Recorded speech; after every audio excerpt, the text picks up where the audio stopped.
여러분, 캐나다 금리가 앞으로 내릴까요? 아니면 반대로 오르면 어떡하죠? 오늘은 다양한 전문가들의 시선을 통해서 2026년부터 2030년까지 캐나다 몰기지 이자율이 어떤 구간에서 어떻게 움직일 가능성이 높은지, 그리고 그 안에서 우리가 어떤 준비를 해야 되는지 정리해 보겠습니다. 안녕하세요, 캐나다 위클리의 케빈입니다.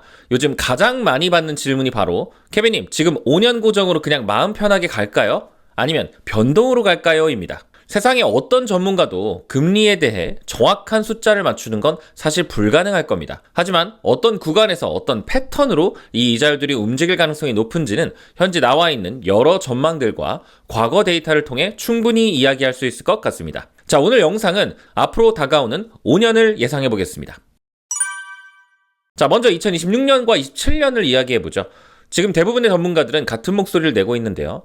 중앙은행의 기준금리는 대략 2% 중반 전후의 보합 구간이 예상되고, 고정 몰기지 이자율은 대략 3% 후반부터 4% 중반 사이의 등락이 예상됩니다. 자, 변동금리는 중앙은행의 기준금리를 따라가므로 약 3% 중반에서 4% 초반을 예상하네요. 자, 해당 자료는 2월 6일자 메이저 은행들의 캐나다 중앙은행 기준금리 예상인데요.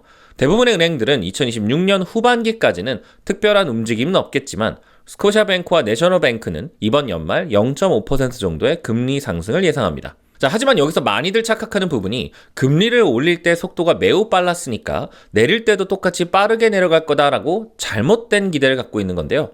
현재 나와 있는 시나리오들을 본다면 그런 식의 급락을 전제로 한 움직임에 대한 전망은 거의 없습니다. 자, 이유는 간단합니다. 캐나다의 인플레이션이 지금은 2%대 목표 근처까지 진정된 상황인데, 여기서 금리를 무리하게 더 낮추면서 나중에 또 인플레이션이나 여러 가지 경제 문제들이 튀어나왔을 때 쓸 수 있는 카드가 많이 없어지기 때문이죠. 특히 정부, 가계, 기업들의 부채가 전체적으로 많이 늘어난 상태이기 때문에 너무 낮은 금리가 오래 유지되면 오히려 자산의 버블, 특히 부동산 쪽 리스크가 다시 커질 수 있다는 우려도 있습니다. 자, 정리해보자면 26년과 27년은 초고금리 위기 국면은 지나갔지만, 그렇다고 해서 1%대 초저금리 시대로 돌아가는 것은 아닌 완만한 3에서 4%대 몰기지 시대로의 안착 구간, 이렇게 보시면 좋을 것 같습니다. 자, 이제는 진짜 중요한 28년부터 2030년에 대한 이야기입니다.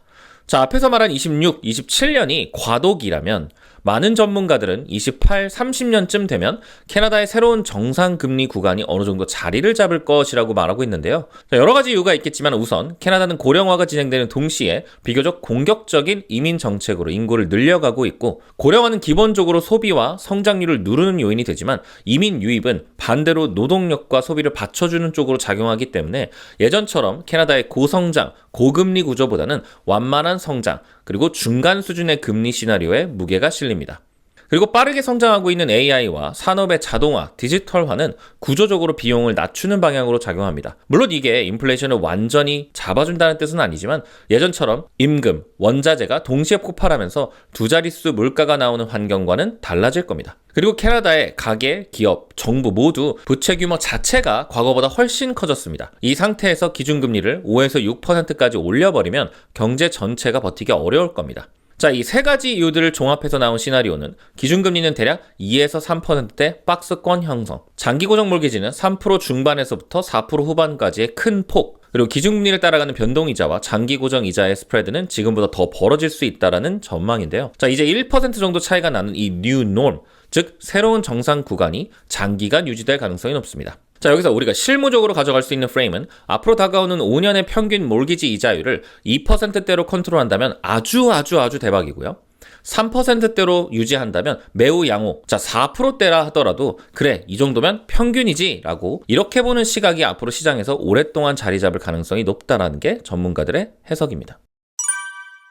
자, 이제 그럼 가장 현실적인 질문으로 들어가 볼게요. 그럼 이 구간을 전제로 나는 어떤 선택을 해야 할까요? 자, 우선 26년부터 27년 사이에 리뉴얼이나 신규 대출이 예정되어 있는 분들 같은 경우는 본인 리스크 허용도에 따라 전략이 나뉩니다. 자, 앞으로 극단적인 인상 가능성 낮다 쪽에 가깝게 보신다면 4에서 5년짜리 장기 고정으로 캐시플로우를 확실하게 셋업하는 선택도 좋을 것 같고요. 단기적으로는 조금 더 내려갈 수 있다라고 본다. 다만 궁극적으로 이 4% 중반의 뉴 norm이 올 거라고 본다면 1에서 2년 정도 변동몰기지를 유지하다가 추후 언제든지 고정으로 갈아탈 수 있는 상품을 선택하거나 혹은 단기 고정을 고려해 볼 수 있을 겁니다.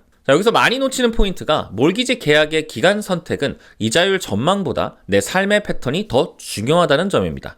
예를 들어서 앞으로 2에서 3년 사이에 직장, 도시, 가족 계획에 큰 변화가 예상된다면 너무 긴 고정으로 묶어버리면 추후 중도 상환 수수료에 대한 리스크가 커지겠죠. 반대로 나는 최소 5년 또는 더 긴 시간 동안 이 집, 이 직장으로 간다라는 확신이 크다면 다소 높은 금리여도 5년 고정이 주는 심리적 안정감이 더 값질 수 있습니다. 사실 2026년 현 시점과 과거 10년을 비교해 본다면 3% 후반부터 4% 초반의 이 고정 금리는 절대 나쁜 이자가 아닙니다. 또는 2010년대 초반 4에서 5%대의 평균을 생각해보면 3에서 4%대는 중간 이상 나쁘지 않은 구간이라고 평가할 수 있는 레벨인 거죠. 자, 그러면 변동금리는 언제 의미가 있을까요? 그리고 변동은 언제 유리할까요? 앞으로 급격한 경기 둔화와 추가 금리 인하 가능성을 높게 본다면, 그리고 중도 상환 수수료를 3개월 이자로 제한할 수 있는 이 구조적 장점을 활용하고 싶다면 의미가 큰데요. 하지만 최근 은행들의 2027년 기준금리 전망을 보면 지금보다 0.25에서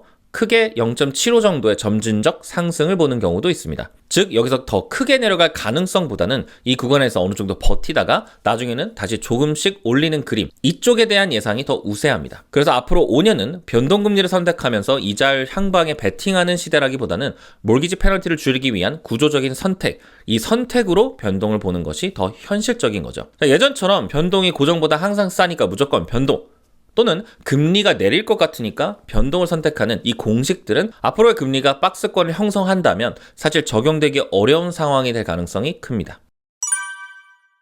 최근 몰기지 갱신 전략에 대한 영상에서 다루었지만 특히 2026년과 2030년 사이에 몰기지를 받아야 되는 분들이 있다면 아래 세 가지만 꼭 기억해 두시면 좋을 것 같습니다. 만약 지금 내 몰기지가 5에서 6%대의 초고금리 구간에 있다면 지금 현재 3에서 4%대 이 중저금리 시대로 내려가고 있는 상황에서 전체적인 몰기지 구조를 한번 재조정할 수 있는 타이밍이 될 가능성이 큽니다. 자, 이때는 내가 갖고 있는 카드, 라인업 크레딧, 차 할부 등등의 전체 부채 구조를 한번 점검하면 좋을 것 같고요.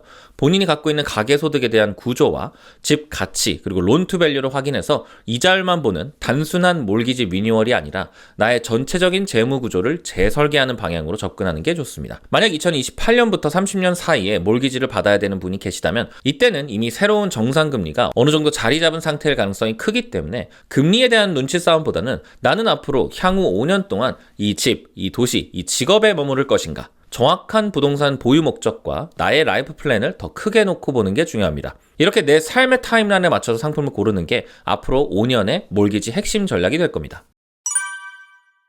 자, 앞으로 다가오는 미래의 캐나다 몰기지 이자. 사실 숫자 하나하나까지 맞추는 건 아무도 못할 겁니다. 하지만 오늘 다루었던 여러 리포트와 현재 구조를 종합해보면 공통된 그림은 보이는데요. 기준금리의 박스권 형성, 그리고 4% 후반까지 예상되는 장기 고정 몰기지 이자, 그리고 점점 벌어질 가능성이 높은 고정과 변동금리의 차이. 3% 미만의 저금리가 다가온다면 이제 앞으로는 보너스 이벤트로 볼 수 있고, 반대로 5에서 6%대 이 고금리가 다시 다가온다면 경제위기 구간으로 인식될 가능성이 매우 높습니다. 그리고 마지막으로 금리는 우리가 예상하고 통제할 수 있는 영역이 아닙니다.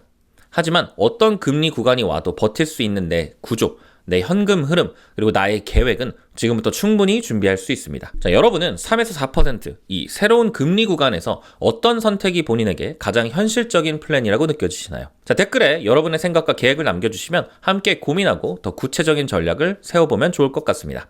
이상 캐나다 베클리의 케빈이었습니다. 감사합니다.